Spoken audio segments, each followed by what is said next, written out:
मुझे मेरी बात कहने का अवसर दे रहे हैं, उसके लिए आपका धन्यवाद करना चाहता हूं। आपका हृदय से आभार व्यक्त कर रहा हूं। मेरा नाम प्रशांत किशोर है और हम कोई नेता नहीं हैं। आपसे वोट मांगने नहीं आए,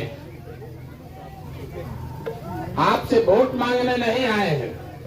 हमारा तो कोई दल ही नहीं है, तो वोट आपसे कैसे लेंगे।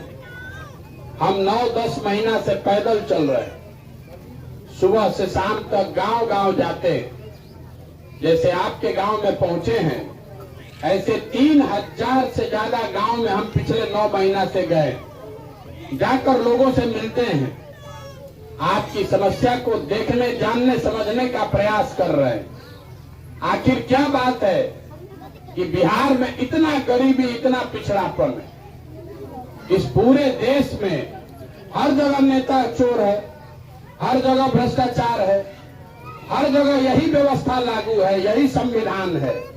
लेकिन जितनी गरीबी, जितना बेरोजगारी, जितना अशिक्षा, जितना भुखमरी बिहार में है, इतना कहीं नहीं है। इस बात को आप पहले सोचिए। आपको लग रहा है कि किसी को वोट देने से आपका दशा ठीक होगा।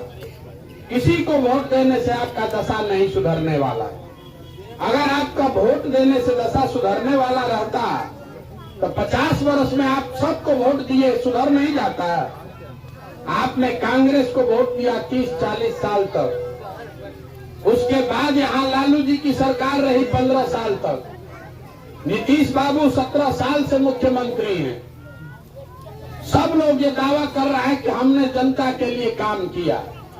हम लोग यहाँ बैठ के आपस में उलझते हैं कि कांग्रेस खराब है, कि लालू जी खराब है, कि नीतीश खराब है। हम आपको पहली बार बताते हैं कि इस चक्कर में मत पड़िए।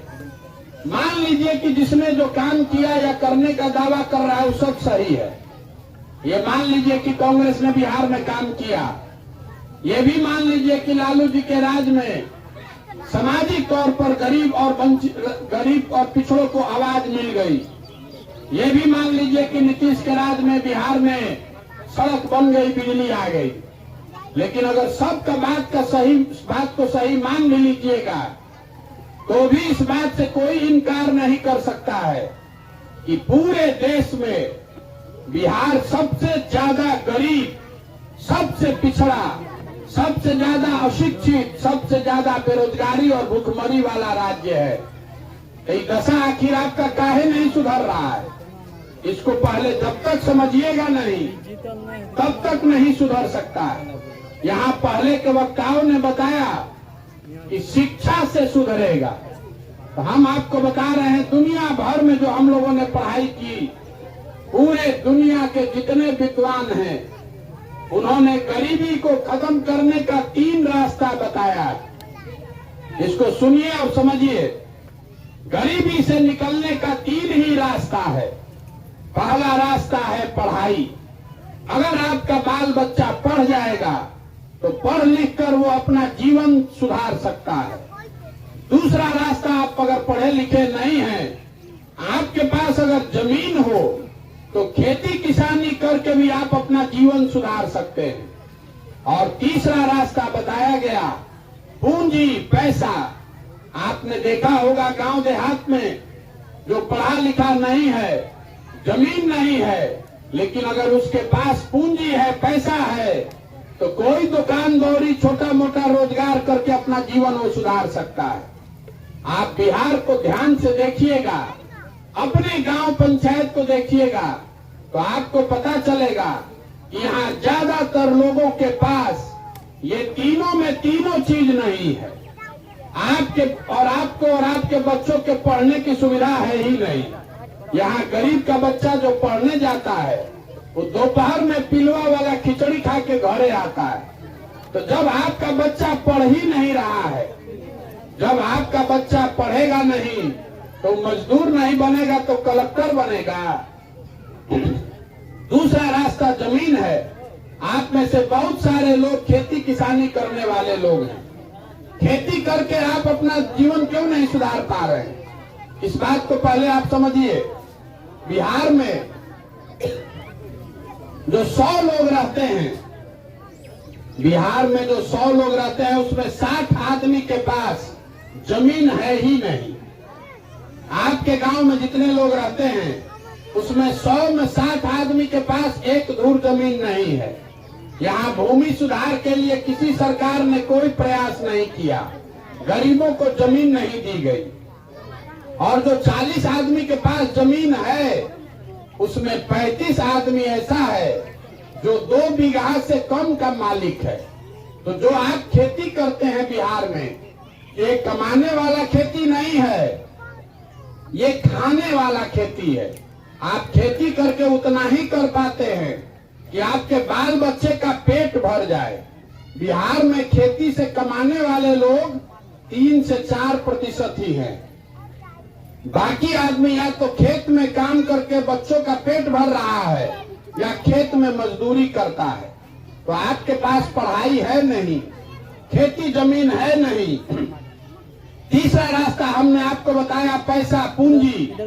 तो पैसा से पूंजी से आप कोई रोजी रोजगार क्यों नहीं कर पा रहे? इस आंकड़े को भी याद रखिए। बिहार में रहने वाले 100 जो व्यक्ति हैं, 100 में 80 आदमी दिन में 100 रुपया भी नहीं कमाता है। आपके गांव में भी जो लोग रहते हैं, ये 100 में 80 आदमी ऐसा है जो दिन में 100 रुपया भी नहीं कमाता है। तो इस महंगाई के जमाना में अगर आप दिन में 100 रुपया नहीं कमाते हैं तो आप खाइएगा क्या, बच्चे को क्या खिलाइएगा और पूंजी कहाँ से लाइएगा? तो आपके पास पढ़ाई है नहीं, जमीन है नहीं, रोजी रोजगार के लिए पूंजी है नहीं, तो गरीबी से निकलिएगा कैसे? जितना 5 किलो अनाज लेना है ले लीजिए, जितना नाली गली बनवाना है बनवा लीजिए, जिसको वोट देना है दे लीजिए, चाहे किसी की सरकार आ जाए, बिहार से गरीबी नहीं खत्म हो सकता है।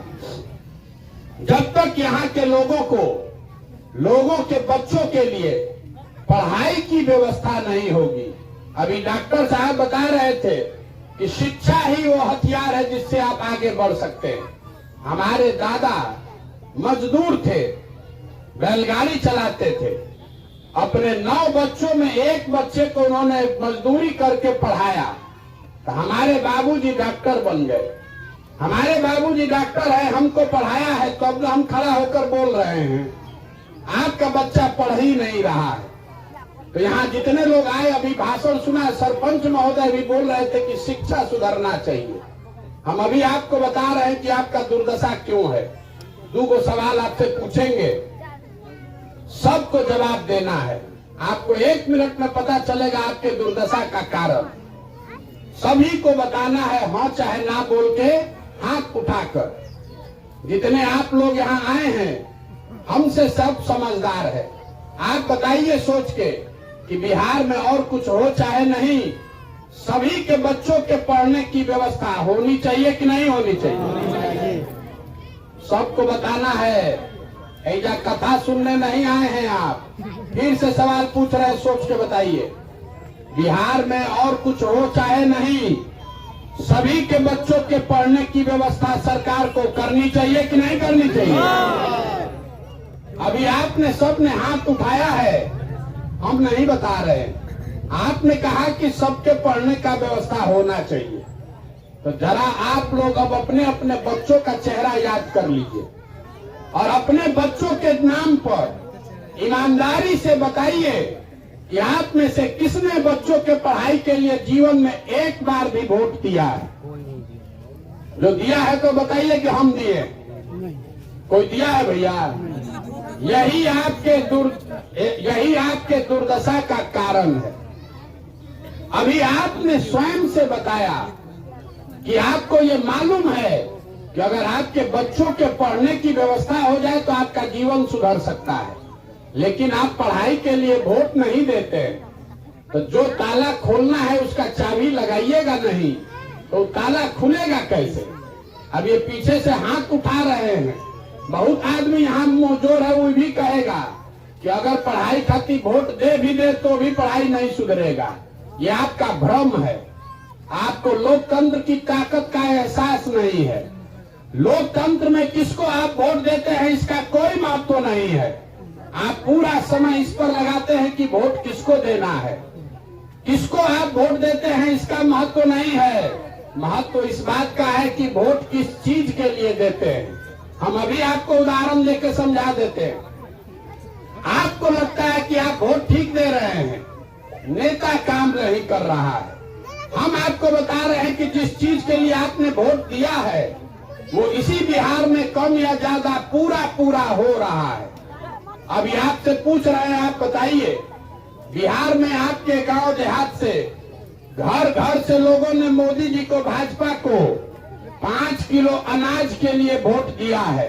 तो चाहे बिहार में कितना कुव्यवस्था है, कितना भी चोरी भ्रष्टाचार है, 1 किलो चोरी करके सबको 4 किलो अनाज घरे घरे मिल रहा है कि नहीं मिल रहा है? हमने वोट दिया है हिंदू मुसलमान के नाम पर राम मंदिर बनाने के लिए। तो बिहार में स्कूल बने चाहे नहीं, फैक्ट्री लगे चाहे नहीं, अयोध्या में राम मंदिर बन रहा है कि नहीं बन रहा है? हमने नीतीश कुमार को वोट दिया बिजली लाने के लिए। तो बिजली का बिल 2000 आए कि 6000? इसी बिहार में इसी नीतीश कुमार ने घर घर बिजली पहुंचा दिया कि नहीं पहुंचा दिया? आपने मोदी जी को वोट दिया सिलेंडर के लिए। तो सिलेंडर का दाम 1200 हो कि 1400? घरे घर सिलेंडर आ गया है कि नहीं आया है? आपने वोट दिया जात के नाम पर। तो आपके और आपके बच्चों के शरीर पर कपड़ा हो चाहे नहीं, आपके जात का जो नेता है वो बड़ा स्कॉर्पियो, फॉर्च्यूनर और हेलीकॉप्टर पर चल रहा है कि नहीं चल रहा है?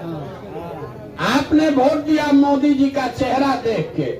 तो आपके बच्चों का चेहरा चाहे मुरझाया हो, मोदी जी का चमकता हुआ चेहरा रोज टीवी में, अखबार में देखने को मिल रहा है कि नहीं मिल रहा?